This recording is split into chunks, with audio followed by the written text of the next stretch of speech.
Welcome to CRM Deep Dive, the podcast where we explore the real-world lessons of crew resource management from aviation incidents around the world. I'm Captain Mike, a highly experienced airline captain and CRM instructor. And I'm Dr. Sarah, an aviation psychologist specializing in human factors. Today, we're diving into one of the most influential CRM case studies in Canadian aviation history, the tragic story of Air Ontario Flight 1363. Yeah, Sarah, this accident on March 10th, 1989 was devastating. The aircraft, a Fokker F-28, crashed shortly after takeoff from Dryden Regional Airport in Ontario. Sadly, 24 lives were lost, including both pilots. But as heartbreaking as this was, it led to changes that reshaped CRM practices across Canada and globally. Let's set the scene for our listeners. Mike, what was happening with the aircraft before takeoff? The plane had landed in Dryden after a short flight from Winnipeg. The weather conditions were snowy, classic icing conditions that should have raised immediate concerns. And the issue with the APU, Auxiliary Power Unit, made things even trickier, didn't it? Absolutely. With the APU not working, the crew couldn't shut down the engines for proper de-icing because there wasn't external power available at Dryden. Shutting down would have meant they couldn't restart the engines. I see. So it sounds like you're saying that aircraft can't be de-iced with engines running? That's right, Sarah. Regulations and safety procedures typically prohibit de-icing when engines are running because of the risk of de-icing fluid being ingested by the running engine, which could cause damage or hazardous fumes entering the cabin. So, the captain made a tough call. Keep one engine running to avoid being stranded. But this decision had a critical consequence. It prevented the crew from performing proper de-icing.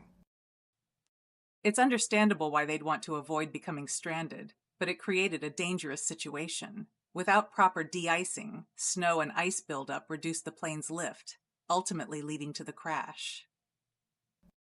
Yes, it's a tragic reminder of how operational limitations can force risky decisions.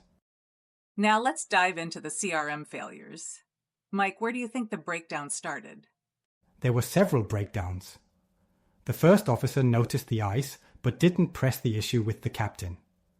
This is a classic case of an authority gradient in action. When junior crew members hesitate to speak up, it creates a dangerous silence. And it wasn't just the flight deck. The cabin crew also observed the icing but didn't feel empowered to raise the alarm. That's a clear breakdown in CRM. Everyone should feel responsible for the safety of the flight. Right. Add to that the organizational pressures, tight schedules, inadequate de-icing infrastructure, and outdated policies, and it becomes clear this was a systemic failure, not just a crew error. Exactly. The crew faced immense pressure to depart on time, and unfortunately, those operational pressures can push people toward unsafe decisions. The aftermath was significant. The Moshansky Commission of Inquiry revealed deep flaws in airline management and regulatory oversight.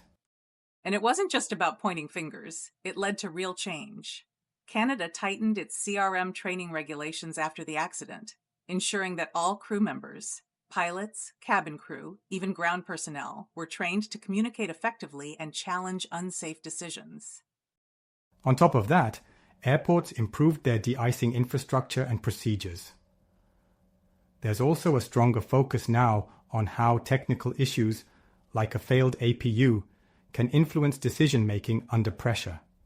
It really highlights how addressing systemic issues can create a safer environment for everyone. So Sarah, what should today's aviation professionals take from this tragedy?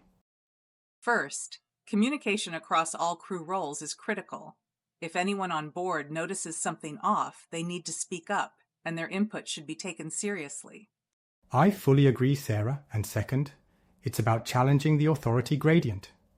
This isn't about undermining leadership, it's about ensuring safety. Everyone in the cockpit and the cabin has the right and the responsibility to raise concerns. No doubt, Captain Mike. And finally, there's the operational pressures. Whether it's sticking to a schedule or dealing with equipment issues, should never override safety considerations. Culture must always prioritize the well-being of everyone on board. Flight 1363 was a tragic event, but it sparked meaningful change in aviation safety and CRM practices around the world. That's all for today's episode of CRM Deep Dive. If you found this discussion insightful, subscribe and share this podcast with your fellow aviation professionals. Stay safe, stay aware, and remember, open communication can save lives. Until next time.